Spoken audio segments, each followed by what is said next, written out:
یہ ابھی ہم کچھ کہہ نہیں سکتے، لیکن کوشش کی جا رہی ہے کہ لوگوں کو کھانے کا لالچ دے کر نواز شریف کے ویلکم سے پہلے کچھ جلسے ہم بڑے کر لیں تاکہ ایک مومنٹم بن جائے، ابھی تک بن نہیں پا رہا۔ تو یہ سارے ڈاٹس کنیکٹ کر کے دیکھیں آپ، امریکہ کا آرڈر تسلیم کرو، اس کے بعد یہ حملے ہوتے ہیں۔ اسرائیل کو اب بہانہ مل گیا ہے پوری طرح سے نیست و نابود کرو جو رہی صحیح بستیاں ہیں فلسطینیوں کی، انہیں ختم کرو، پورے فلسطین پہ اسرائیل قبضہ کر لے، اور اس کے بعد پھر نیو ورلڈ آرڈر آگے شروع ہو جائے۔ کس طرح سے عرب ممالک میں لبنان ہو گیا، شام ہو گیا، اور اسی طرح سے انکروچ کرنا ہے، ہو سکتا ہے یہ سارے اٹیکس کا جب انجام ہو جائے تو ہو سکتا ہے کہ اس کے بعد پھر ایران کی باری آ جائے، ہو سکتا ہے، میں یقین سے نہیں کہہ سکتا۔ اس کا بھی ایک پورا پولیٹیکل بیک گراؤنڈ ہے۔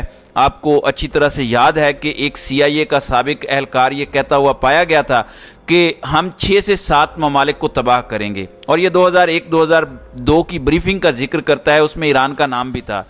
اچھا، باقی سارے ممالک تباہ ہو گئے ہیں، یمن تباہ ہو چکا ہے، لیبیا تباہ ہو چکا ہے، عراق تباہ ہو گیا، سیریا تباہ ہو گیا، ایجپٹ میں کتنی خرابی ہوگی، تقریباً جو کرنا تھا کر دیا۔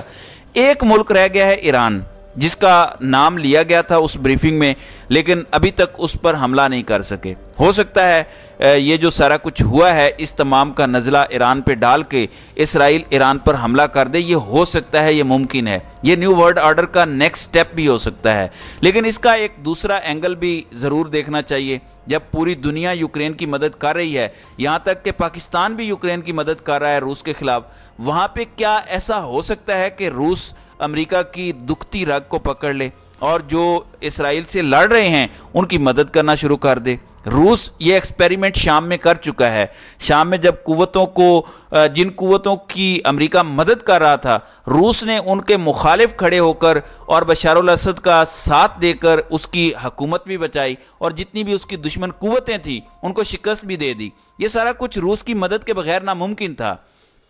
اس میں چین کا بھی کہیں نہ کہیں فائدہ ہے، حالانکہ چین کانفلکٹس میں ڈائریکٹلی نہیں پڑتا، لیکن انڈائریکٹلی وایا رشیا وہ بھی سپورٹ دے سکتا ہے کہ امریکہ کی دکھتی رگ کو پکڑ لیا جائے اور پھر امریکہ سے کچھ کنسیشنز لے لیے جائیں، کچھ باتیں منوا لی جائیں۔ ہو سکتا ہے روس یوکرین کی جنگ کو جو اسلحہ فراہم کر رہا ہے امریکہ، یا جو یورپ مدد فراہم کر رہا ہے، ان کو پیچھے ہٹنے پر اس طرح مجبور کرنے کا سوچے۔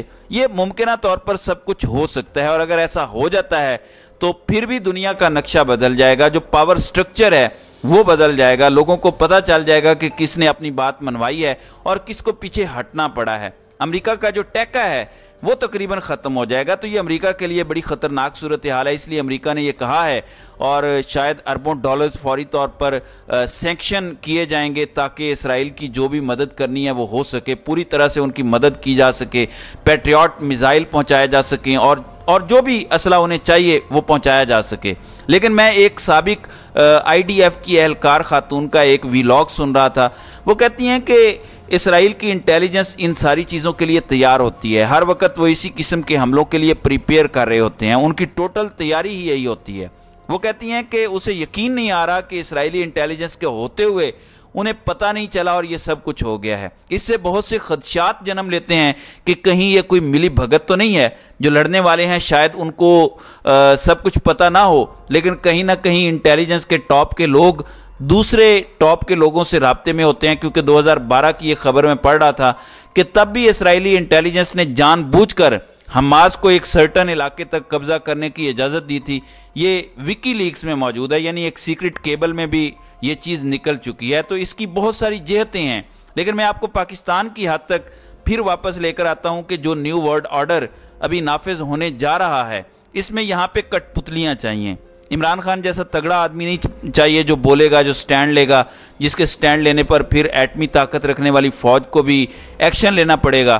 ان کو پلانٹڈ لوگ چاہیے، بوٹ چاٹ لوگ چاہیے، اور اس میں نواز شریف اور شاید زرداری بھی کسی حد تک فٹ آتے ہیں۔ یہ سارا جو ظلم و جبر ہو رہا ہے، میں آپ کو کیٹاگوریکلی بتا سکتا ہوں کہ اس وقت کی صورتحال دیکھ کے اور پاکستانی ریاست کا جس طرح کا رسپانس آیا ہے، ہمارے نگران وزیر اعظم نے اسرائیل کا نام تک نہیں لیا۔ اب وہ کس کی نمائندگی کر رہے ہیں یہ آپ جانتے ہیں۔ ایک اور سوشل میڈیا اکاؤنٹ اس پر بالکل خاموش ہے، ذرا غور کریں کوئی پریس ریلیز تک نہیں آئی۔ تو ریاستی ریسپانس سے پتہ چلتا ہے کہ ہم مینٹلی اسرائیل کو تسلیم کرنے کے لیے تیار ہیں، اور ہمیں یہ لگتا ہے کہ یہ ہاسپٹیلٹیز ختم ہوں گی، کوئی تھوڑی سی حالات بہتر ہو تو ہم فوری طور پر اسرائیل کو تسلیم کریں، اور امریکہ نے جو ہمیں حکم دیا ہے اس کو فوری طور پر مان لیں۔ اس کے لیے یہ جبر آپ پر کیا جا رہا ہے، یہ مت بھولیے گا۔ اور میرا ایک سوال ہے، کہاں ہے وہ جو عمران خان کو یہودی ایجنٹ کہتا تھا؟ وہ فضل الرحمان کہاں ہے؟ کیا وہ جہاد کا اعلان کرے گا؟ کیا وہ لیڈ کرنے کو تیار ہے، یا کسی بل میں چھپ کے بیٹھ گیا ہے؟ یہ موقع ہے، یہاں پتہ چلے گا کہ کون کتنے پانی میں ہے۔ کیا پاکستان جو یوکرین کی مدد کر رہا ہے صرف اس وجہ سے کہ یوکرین ایک کمزور ملک ہے اور روس بہت بڑی طاقت اس کے مقابلے میں لڑ رہی ہے؟ یہاں بھی یہی صورتحال ہے، فلسطینی کمزور ہیں اور اسرائیل بہت بڑی ملٹری مائٹ ہے۔ تو اگر یہی کلیہ لگانا ہے تو کیا ہم اب یوکرین کے ساتھ ساتھ فلسطینیوں کی بھی مدد کریں گے؟ یہ سوال میں چھوڑے جا رہا ہوں، اور اس کا جواب آپ مجھے ضرور دیجیے گا۔ تو ناظرین کرام، آپ کی اس ویڈیو کے حوالے سے کیا رائے ہے؟ اب اپنی رائے کا اظہار کامنٹ سیکشن میں ضرور کیجیے گا۔